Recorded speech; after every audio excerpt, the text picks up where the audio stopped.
नमस्कार मित्रों। पुण्य तो हम सभी लोग करते हैं, लेकिन आपको पता है कि सबसे बड़े 5 महापुण्य कौन से हैं? अगर आप इन महापुण्यों को अपने जीवन में उतार लेते हैं तो आप भगवान के बहुत ही लाडले और प्रिय व्यक्ति बन जाओगे। लेकिन हम इन 5 महापुण्यों के बारे में जाने उससे पहले हम आपको एक छोटी सी कहानी सुनाते हैं जो आपको महापुण्यों के बारे में बहुत ही अच्छी जानकारी देगी।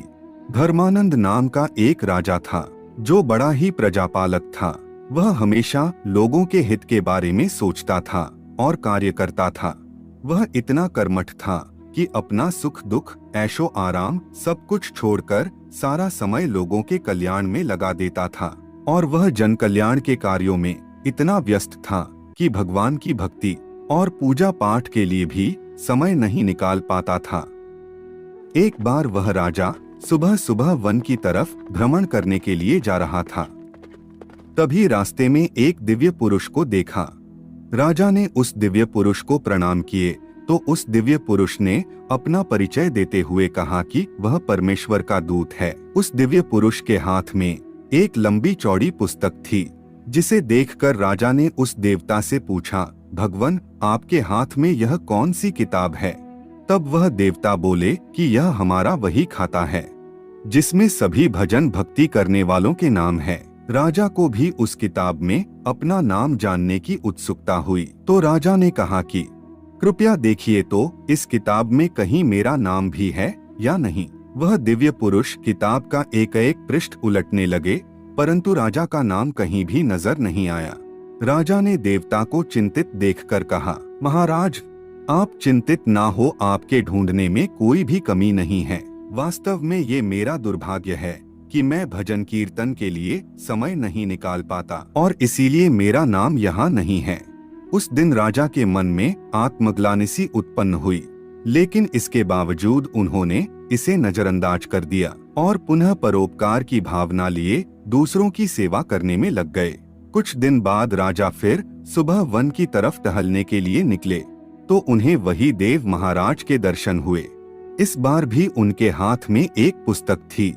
इस पुस्तक के रंग और आकार में बहुत भेद था और यह पहली वाली से काफी छोटी भी थी। राजा ने फिर उन्हें प्रणाम करते हुए पूछा, महाराज, आज कौन सा बही खाता आपने हाथों में लिया हुआ है? देवता ने कहा, हे राजन, आज के बही खाते में उन लोगों का नाम लिखा है जो ईश्वर को सबसे अधिक प्रिय हैं। राजा ने कहा, कितने भाग्यशाली होंगे वे लोग, निश्चित ही वे दिन रात भगवत भजन में लीन रहते होंगे। क्या इस पुस्तक में कोई मेरे राज्य का भी नागरिक है? देव महाराज ने बही खाता खोला और ये क्या? पहले पन्ने पर पहला नाम राजा का ही था। राजा ने आश्चर्यचकित होकर पूछा, महाराज, मेरा नाम इसमें कैसे लिखा हुआ है? मैं तो मंदिर भी कभी कभार ही जाता हूँ। देवता ने कहा, हे राजन, इसमें आश्चर्य की क्या बात है? जो लोग निष्काम होकर संसार की सेवा करते हैं, जो लोग संसार के उपकार में अपना जीवन अर्पण करते हैं, जो लोग मुक्ति का लोभ भी त्याग कर प्रभु के निर्बल संतानों की सेवा सहायता में अपना योगदान देते हैं, उन त्यागी महापुरुषों का भजन स्वयं ईश्वर करता है।